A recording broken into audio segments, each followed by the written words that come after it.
So let's talk about the concept of 5% sharing.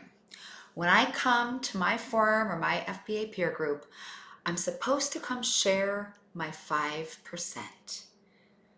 My most important significant things going on in my life, or my most important significant thoughts that have occurred to me that don't often have a place to get voiced.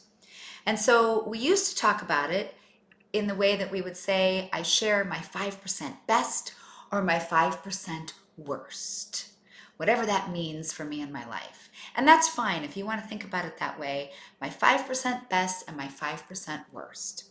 But there's another way that I would say that we could think about that.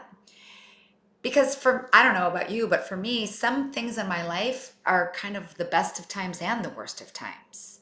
And this way of thinking also makes me think that it has to be a 5% event.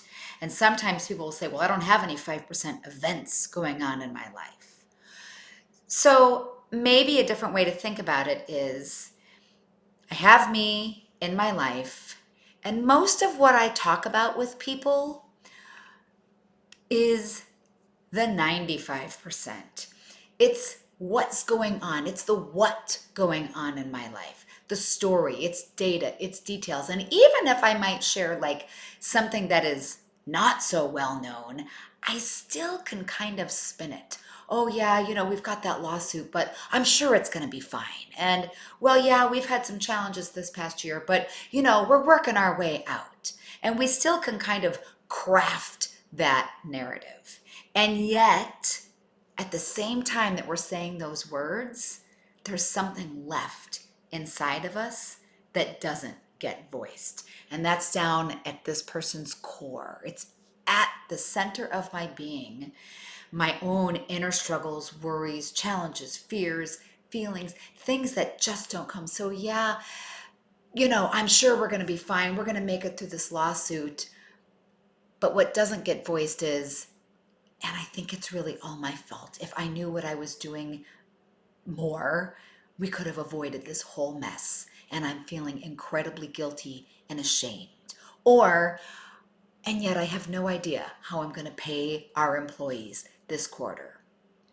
Or, yeah, it's been a rough year, but we're going to make it through is my 95%.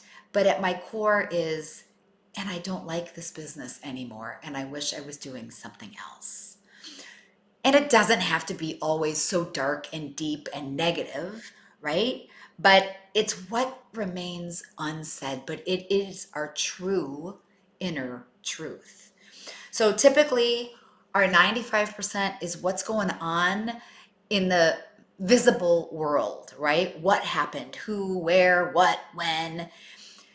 But it's what doesn't get voiced. It's that inner struggle within us that we might not even be paying attention to. That is really my 5%. And so a good way to understand it is through the Johari window, which I'm going to do as a separate video because I think it kind of explains why am I supposed to be coming to this group sharing my 5%? Why can't we just be talking about marketing tips and tricks and strategies and tools that we're using? And you absolutely can. But when you are able to incorporate your real 5%, what's really going on beneath the surface, your group becomes that much deeper. And your conversations become that much more meaningful and potentially transformational. Thanks.